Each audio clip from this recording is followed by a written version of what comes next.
स्वागत है आप सबका फिर एक बार मेरे YouTube चैनल डेस्टिनेशन मोर पे। मैं हूं डॉक्टर राम और इस बार मैं आया हूं फतेहपुर सीकरी में। फतेहपुर सीकरी है ये मुगलों की पहली राजधानी है। फतेहपुर सीकरी आपने आगरा तो देखा ही हुआ, आगरा से 40 किलोमीटर दूर पड़ता है फतेहपुर सीकरी। तो मैं आपको दिखाऊंगा फतेहपुर सीकरी पूरे घूम के। तो चलिए वीडियो स्टार्ट करते हैं। मुगलों की राजधानी फतेहपुर सीकरी पहुँचना बेहद ही आसान है। आप इंडिया के हर एक मेजर सिटी से बाय फ्लाइट, ट्रेन या बस से आगरा पहुँच सकते हो। आगरा पहुंचने के बाद आपको प्राइवेट कैब या ऑटो लेके फतेहपुर सीकरी पहुंचना होगा। आगरा से फतेहपुर सीकरी की दूर है 40 किलोमीटर।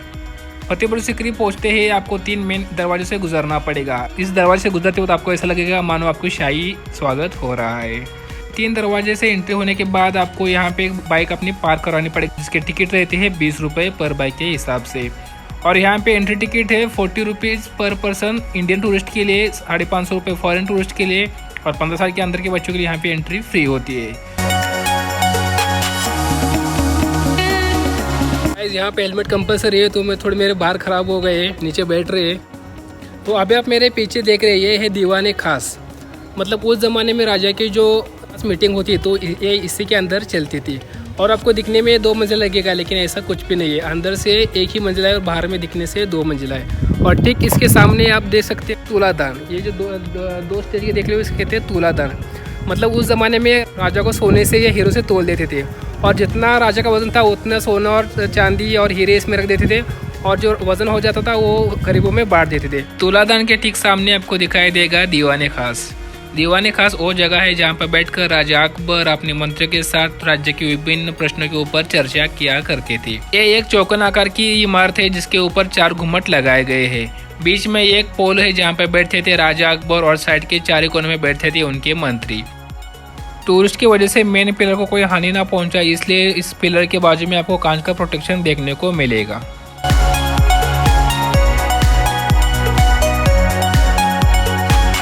ये है रास्ता ऊपर दीवाने खास को जाने का, लेकिन गवर्नमेंट ने इसको बंद कर दिया है ताकि आप जो ये ऊपर पिलर देख रहे हैं, ये पिलर इसके ऊपर बाहर ना पड़ जाए, इसलिए ये रास्ता गवर्नमेंट ने बंद कर दिया है। दीवाने खास के कुछ ही कदम आगे आपको देखने को मिलेगा एक जगह जहाँ पे राजा रानी बैठ के अपना गेम खेला करती थी, जिसे गेम ऑफ 25 कहा जाता है। और ठीक इसके सामने आपको देखने को मिलेगा हवा महल।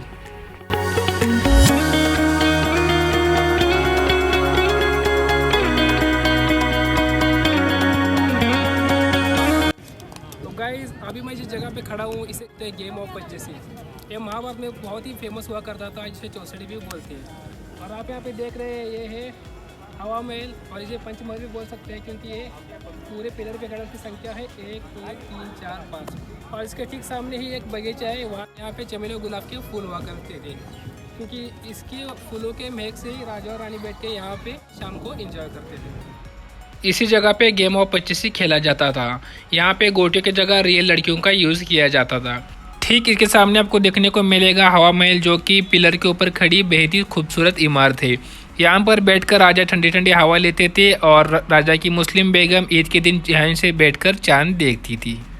हवा महल के ठीक सामने आपको 2 टूरिस्ट प्लेसेस मिल जाएंगे, जिसमें से एक का नाम है अनूप तालाब, जिसको 4 चमन के नाम से भी जाना जाता है, और दूसरा है शीश महल, जो कि राजा अकबर ने अपनी मुस्लिम बेगम रुकैया के लिए बनवाया था। तो गाइस अभी आप मेरे पीछे जगह देख रहे हैं, इसे बोलते हैं अनूप तालाब। राजा अकबर को नहाने के लिए जगह बनाई थी, और उस ज़माने में इसमें पूरा रोज़ वाटर था, और यहाँ बीच में तानसेन बैठते थे। और ये जो तानसेन यहाँ पे बैठते थे, तो पानी की वजह से उनकी आवाज़ इको हो जाती थी और पूरे महल में घूमती थी। और ये देखिए 1 2 3 4, इसको 4 चमन बोलते हैं। मतलब 4 जगह जाने के लिए 4 जगह है, इसलिए इसको 4 चमन बोलते हैं। और यहाँ पे आप देख सकते हैं वहाँ बैठते थे राजा अकबर। इसके ठीक सामने उनकी जो पहली रानी थी, रानी जोधाबाई, वो यहाँ के बैठ के तानसेन का आवाज़ एंजॉय करती थी। और उनकी दूसरी रानी थी कि मुस्लिम, और उनका नाम था रुकैया बेगम, तो वो यहाँ रहती थी। और इसे शीश महल भी कहा जाता है, क्योंकि ये अंदर पूरे शीशे और हीरो से भरा हुआ था। तो आपको अब आगे चल के दिखाता हूँ कि रानी रुकैया का महल। तो चलिए मेरे साथ।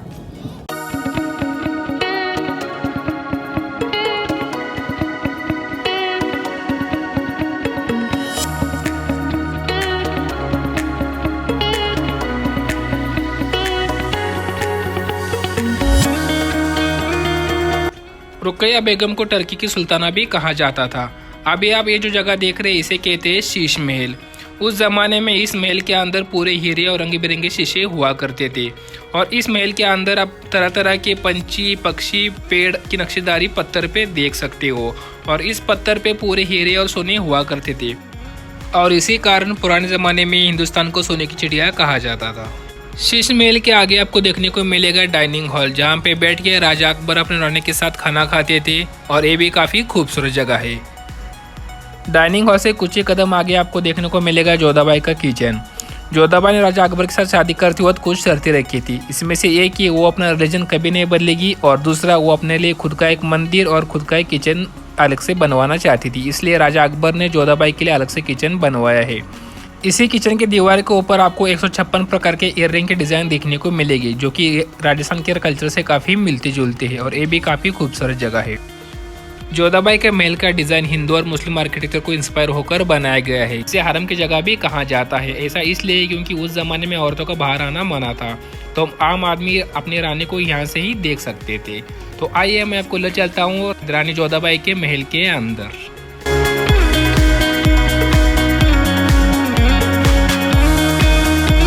जोधाबाई के लिए यहाँ पे 2 पैलेस बनाए हुए हैं, एक समर पैलेस और दूसरा विंटर पैलेस। समर पैलेस वो जगह है जहाँ पे गर्मियों के दिन ये महल ठंडा हुआ करता था और विंटर पैलेस वो जगह है जहाँ पे ठंडियों के दिन ये जगह गर्म रहती थी।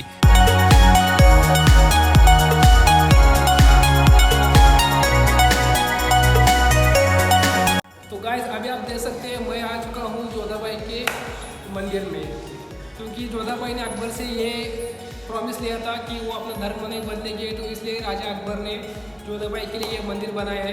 और यहाँ पर आप देख सकते हैं ये जो पूरा मंदिर है, घर में जो बोला जाता है वो सब यहाँ पे डिज़ाइन किया हुआ है। तो मैं आपको दिखाता हूँ, आइए मेरे साथ। तो आप देख सकते हैं ये जो पिलर है यहाँ पे आप देख सकते हैं ऊपर है, यहाँ पे मैं आपको दिखाता हूँ। ये देखिए यहाँ पे पूरा घंटा बना हुआ है, यहाँ पे आप देख सकते हो। ये है डिज़ाइन, ये हाफ लोटस का है।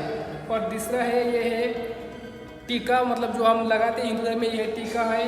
और यहाँ पे आप नीचे देख सकते हैं ये है कलश, ये कलश का बना हुआ है।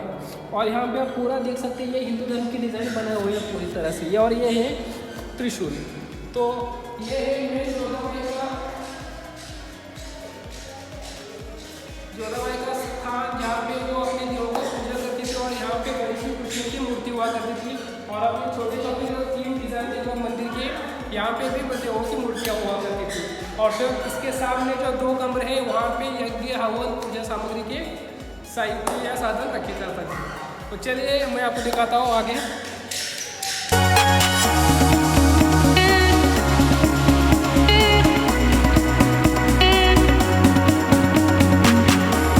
तो कुछ इस तरह से डिज़ाइन बना हुआ था जोधाबाई का महल का, जो कि राजा अकबर ने उनके लिए बना दिया था।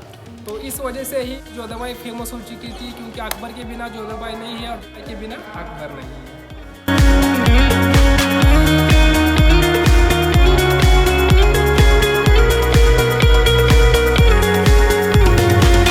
ठीक इसके सामने आपको मिल जाएगा एक छोटा सा पौधा। उस जमाने में इस जगह पे तुलसी का पौधा हुआ करता था। रानी जोधाबाई जब भी मंदिर से बाहर निकलती थी, इसी तुलसी के पौधे के आगे बैठकर राजा अकबर की ज़िंदगी के लिए और उनकी खुशहाली के लिए दुआ करती थी।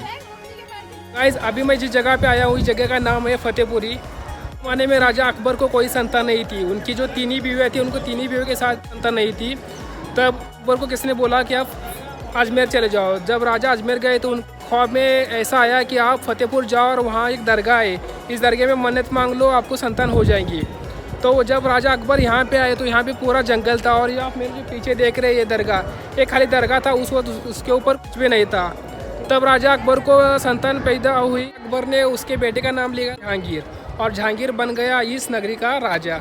और ठीक इसके सामने है बुलंद दरवाज़ा, जहाँ से आम लोग अंदर आ सकते हैं। और ठीक इसके पीछे है राजा अकबर की एंट्री, मतलब जो फतेहपुर सीकरी का जो फोर्ट है वहाँ से राजा अकबर अंदर आते थे। और इस जगह पे आकर आप कोई भी मन्नत मांगते हो तो आपकी मन्नत पूरी हो जाएगी।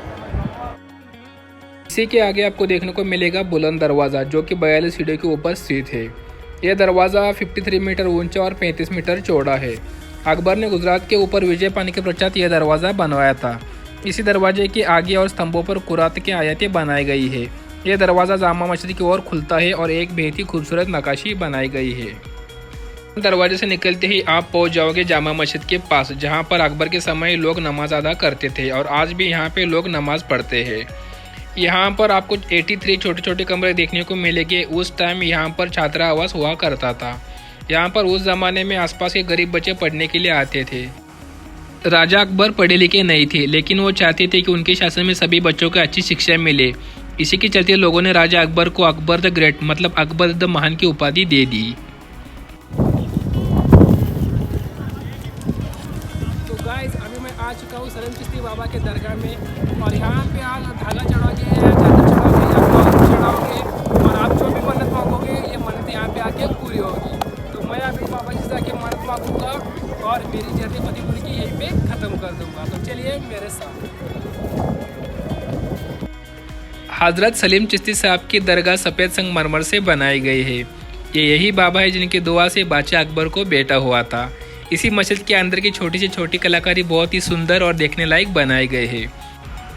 और आज भी लोग ऐसा मानते हैं कि अगर कोई सच्चे दिल से यहाँ पर आकर अपनी मन्नत मांगता है और मन्नत का धागा बांधता है तो उनकी मन्नत पूरी होती है। तो अगर आप भी यहाँ पर आकर आपकी मन्नत पूरी करना चाहते हो तो मन्नत का धागा बांधना मत भूलिएगा। ठीक इसके सामने आपको देखने को मिलेगा ग्रेवयार्ड, जहाँ पे सलीम चिश्ती फैमिली की कब्र बनाई गई है। तो कुछ इस तरह की मेरी फतेहपुर की जर्नी पूरी हो गई है। तो अगर आपको मेरा वीडियो पसंद आता है तो प्लीज़ मेरे चैनल को लाइक कीजिए, शेयर कीजिए और सब्सक्राइब कीजिए।